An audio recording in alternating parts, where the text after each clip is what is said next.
Seguir con la segunda charla, donde vamos a hablar sobre el repensar el lenguaje de los museos. Entonces, sí, la palabra.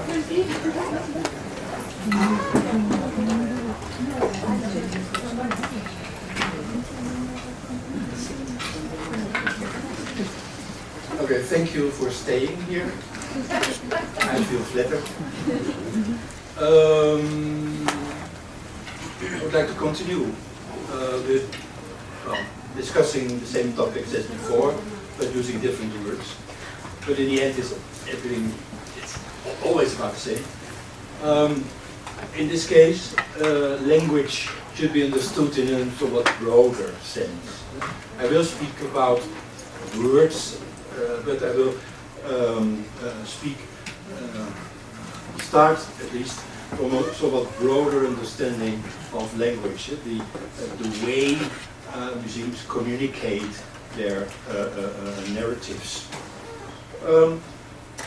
Some time ago, I was in a natural history museum in a very nice city somewhere in the middle of Germany, in Bamberg.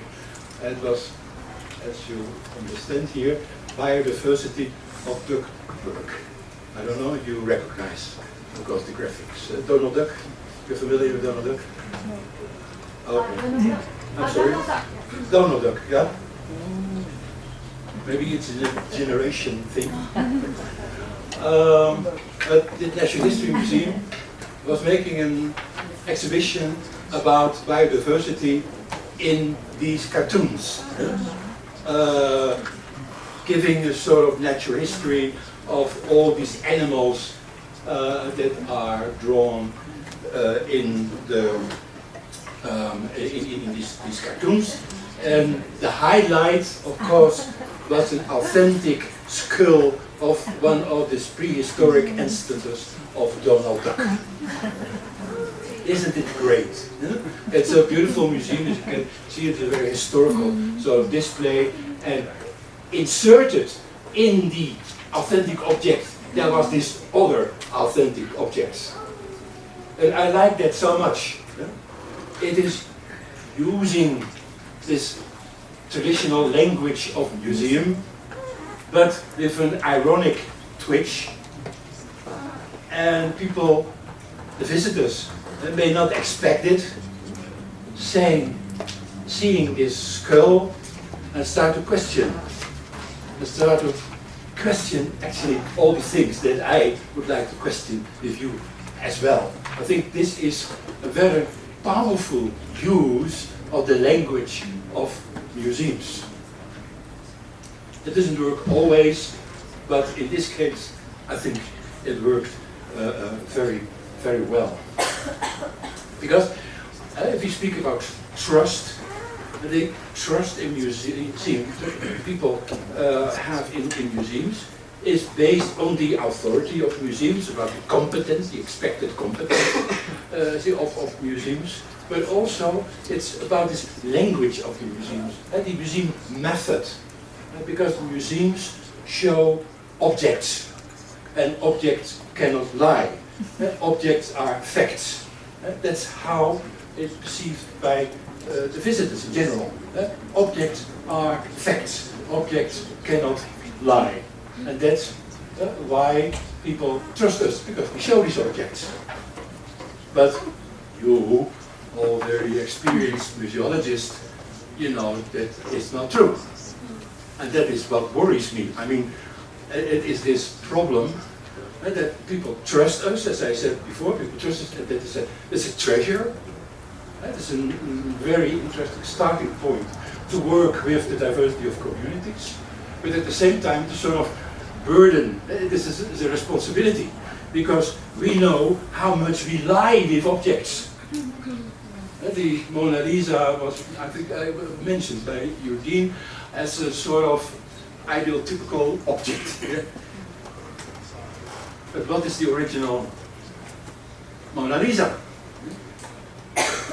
Is it the left or the right one? Right? Of course it's a digital representation, but still. Does the original Mona Lisa look like left or like right? Well, like left, yeah? But it could have look like right. Because the Mona Lisa is, as you know, in the Louvre. Would the Mona Lisa have been in the National Gallery in London, she would have looked like right. Because the restoration policy of the Louvre is different from the restoration policy of the National Gallery in London. So, what is truth? Yeah? This is authentic, when nobody doubts about the authenticity. Well, some people do. As you know, it was stolen and then returned, and some people think it's still a copy. But I don't think it's a copy. I think the Louvre cannot at the risk that somebody will find out that it's a copy. I think when the painting behind all these layers of glass, if it is a reproduction, a copy, when somebody finds out, the director will be fired, and the Minister of Culture will be fired, and maybe even the President of France will be fired. I think this is original. But what does authenticity mean? What does truth of objects mean? And how truthful are we? Every object, the choice of the object, but also how the object looks like, how the object is inserted in a sort of the narrative, is all subjective. And that's why I think this transparency is so important, because it shows the limitation of our language. In the former German Democratic Republic, you had the Museum for Volkskunde and the Grafcom Museum about the ethnography of Germany. And since this was a very, very, very socialist museum, and they wanted to show the living conditions of the workers at the beginning of the 20th century. This is how it was, the workers' living conditions were presented. All authentic objects from the early 20th century. But it's a lie. It is a lie. Because the workers were living like this. They were not living like this. This is like an antique store with beautiful restored objects. That's our way of dealing with objects. Objects should be clean, should be well restored. No museum, hardly no museum, would show cupboards in broken glass. And no, our ethics demand that it's all very well restored. So with very good intentions, we are telling lies. Or here, in this case, in the National Museum of Lithuania in Vilnius, after the transition period there, they want to show the genuine local cultures in and around Vilnius by showing the costumes. All authentic costumes, but it's a lie as well, because they deliberately left out certain groups of the population. So this is to prove the identity of the Lithuanian people. So it's constructing a national identity on the basis of local identities. But Lithuania was a very complex, very multicultural society. But that's denied here. They denied the influence of Russians, they denied the influence of Jewish communities, who were very important. So again, authentic objects telling a lie. Also, how art historical narratives are being shown. I was trained initially as a biologist, and then it became boring, and I became archaeologist, and it became also boring, so I became a museologist. I decided to stick to it. I'm not saying it's boring, but I'm not an art historian. So most of my examples are from other museums than art museums. But still, art museums fit within this sort of critical analysis. Many of you would be aware of the Musée d'Orsay in Paris. I think many of you have visited that museum about art in the second half of the 19th century and the first 2 decades of the 20th century. A museum famous for its impressionist collection. So what actually you see is that downstairs you follow this academic style of painting in the second half of the 19th century, and then you go upstairs and the upper floor, there you find Impressionists. Impressionists are sort of climax of the collection. And then you go to Germany, to the Ludwig Museum in Cologne. Probably have not been there, but you know, perhaps if you're art historian, in Germany, Impressionism is not so important, but Expressionism, somewhat later. So what happens in this museum? You have art of the late 19th, early 20th century downstairs, and then you go this huge staircase, and upstairs as climax of the collection, you have the Expressionists. So nationalism and art museums is also something of interest. Or, I will not continue with giving the examples, but recently some of us were in Kyoto, the ICO conference in Japan, and some of us then took the opportunity to travel around, and I always wanted to see Hiroshima and the Peace Memorial Museum. So it's also using the language of museum to tell something, the truth of a lie, or depending your own perspective. And you know, this atomic bomb destroyed major part of Hiroshima, a terrible history, the central heart of the area that was destroyed. It's now a sort of park, garden, with some buildings, and this is the museum. And in the museum, they tell the story of the people. So, left, you come from left, you see these people, you see the school children there. And then suddenly the bomb fell. And all these children were immediately dead. And there remains, clothes, toys, all the things are found in showcases. In the next room you see their destruction. Very impressive story. But I must admit I was angry. It's a lie. Of course, I sympathize with the victims, or that's, of course, that should not be discussed. But is it truth? Yes, it's true. It happened. At the same time, it's a sort of lie, because those people, the children maybe, but the people were not innocent. But why was the atomic bomb dropped on Hiroshima? Why was it dropped in Japan? Because it was to end the war that was started by the Japanese. And it was an important military, naval center there in Hiroshima.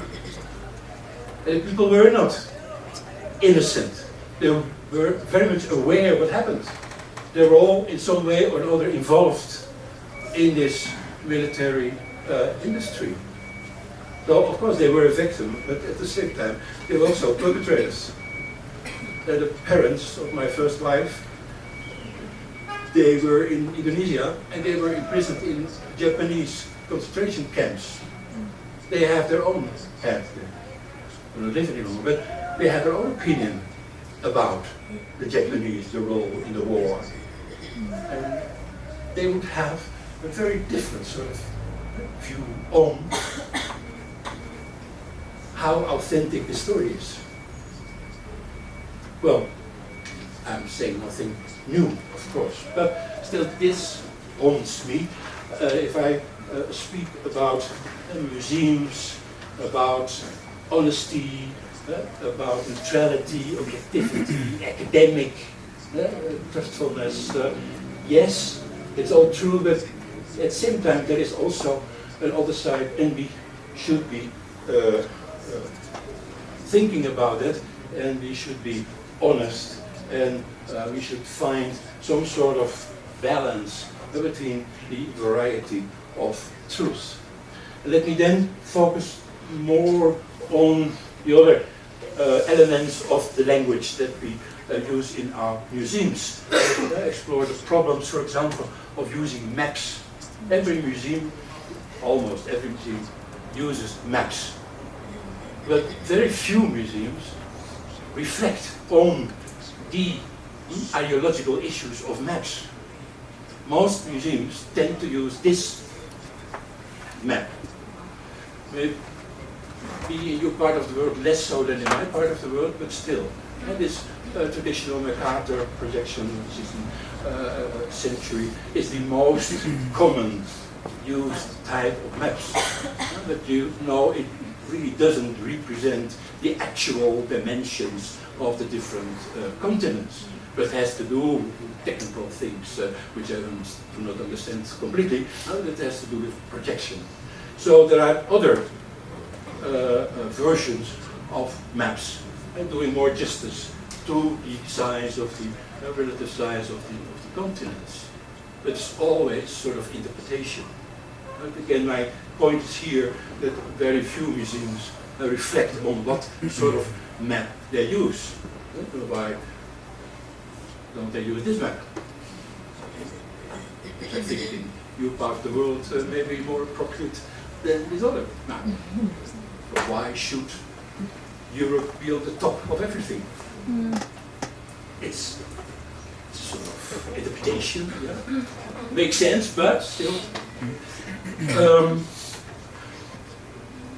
In Germany, they built a new sensitivity about all these sort of issues.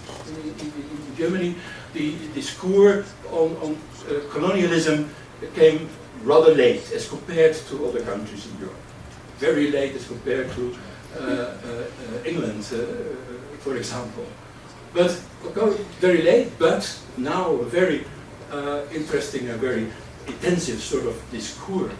And the National Museum, National Historical Museum in Berlin, National Historical Museum of Germany in Berlin, had some time ago, 2017, an exhibition about German colonialism. Germany had some colonies, present day Namibia, present day Tanzania, for example, were once German colonies, and Germans behaved terribly.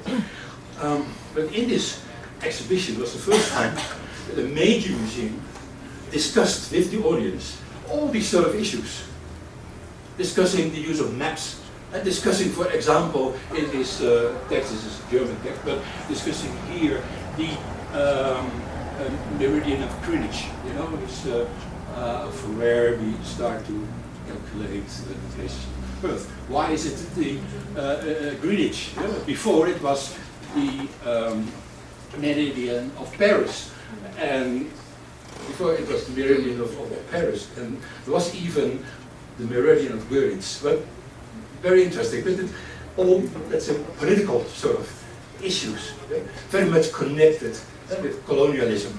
And in my opinion, of course, I have not seen every museum exhibition. In my opinion, it was the first exhibition that was addressing the meridian of Greenwich as sort of colonial thing. I've been talking about maps. You know, when I would have shown this map in a lecture in Japan, perhaps they would have executed me. It's impossible in Japan to show this map, because these islands in the upper right-hand corner are shown here as Russian islands. They're not Russian, they're Japanese. At least before 1945, they were Japanese. After the war, they were sort of taken by Russia and still disputed. So this is also a statement. And if you're not aware of that, you may run into problems. Here, for example, you may run into problems. The map left is 1997. The map right is 2018. There are some notable changes. As you know, Kyrgyzstan, Kazakhstan and other countries appeared on the map. But what is interesting is the color of one particular island.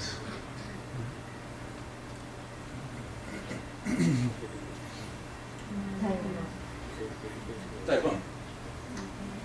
That's interesting. The left map shows Taiwan in a different color with, well, large capitals. The right is more according to the official Chinese interpretation, showing Taiwan the same color as the People's Republic of China, and Taiwan, the small lettering, as indicating it's a province rather than an independent state. These are extremely relevant sort of things that may have, in your daily practice, huge consequences, as for example, ICOM experienced in the international conference we had in Milan in Italy.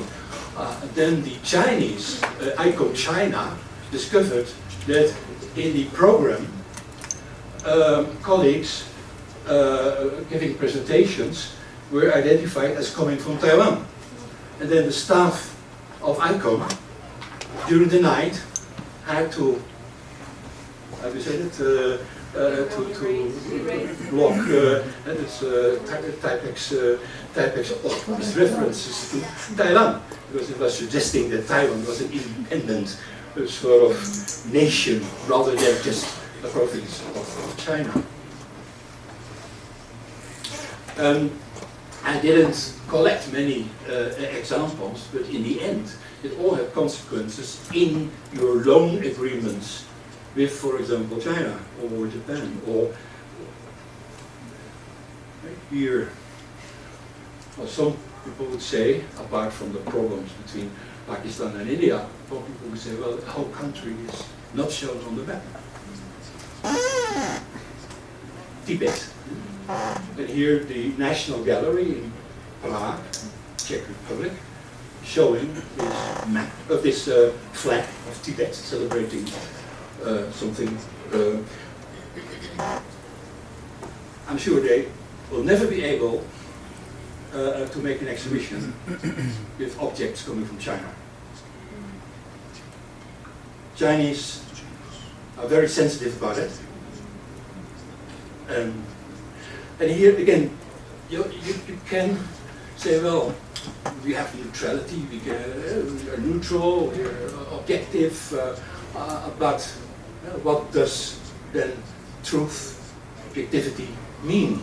There are different perspectives. The truth of the people of Tibet is a different sort of truth than the perspective of the government of the People's Republic of China. And well, this is the last example, you are all aware of the extreme complex situation Israel and the Palestinian territories. I won't go into detail, you are aware of that. But this was a huge controversy in the British Museum. And they were sort of naive. The British Museum, you can expect, they are specialists, they all studied here, they all have their PhDs, but they were a little bit naive. They had this map, it's a map in this department on ancient Egypt. And as you can see there in the upper right hand, huge lettering in Palestine. And you can understand that a lot of people with connections to Israel, that, wow, we have another interpretation of that. And then, naive still, as they are, in British Museum, they said, yeah, but in prehistoric times, there was no Israel. And of course, there was no Israel in prehistoric times. Yeah? That was something that was addressed as sort of Palestine. I don't know, I'm not a specialist in this field. But the problem here is not so much that there is written Palestine, but is adding the contemporary political borders. And that connection, referring to that area as Palestine, with contemporary borders, created this problem. So I think this whole issue of truth being neutral, there is no absolute truth. You can hardly be neutral, and maybe you should not be neutral. As the National Gallery in Prague, they were not neutral. They took a stand, and their stand was different from what the United Nations decided. According to the United Nations, Tibet is a part of China, not an independent sort of nation.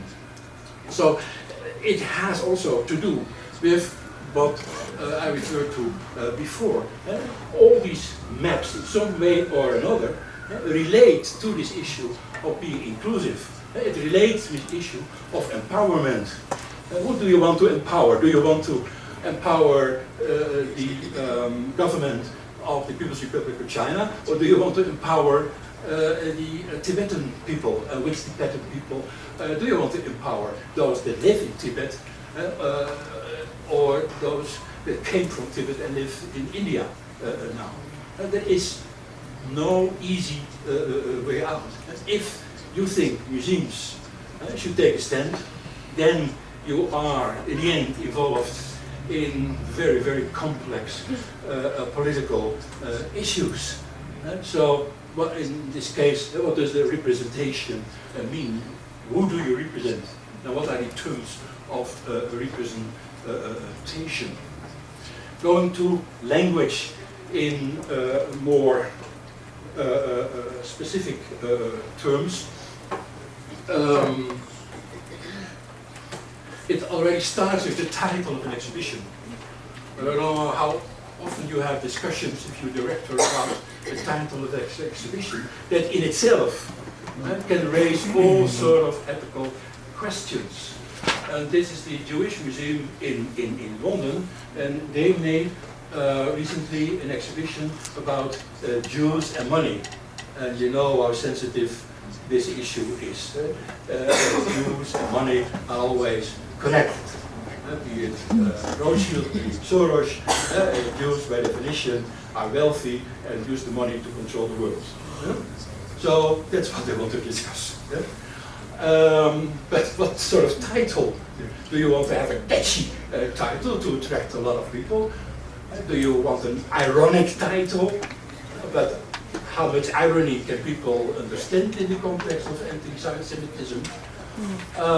And the interesting thing here, and talking about transparency, is that they made the discussion between the curator and the director a topic. So they made this process of decision-making transparent. In this exhibition, as you can see on the right-hand side of the slide, in the exhibition they more or less restyled, but they gave the discussion about the title of the museum. I think that's a very interesting sort of approach, and that you show that within your staff you may have different sort of opinions based on different sort of interests. And the interest of the director is another one than the interest of the curator. I think it's extremely interesting and an important sort of example of how we can deal with transparency. But another aspect of language, Germans have a tendency to overdo things very much. This is the colonial exhibition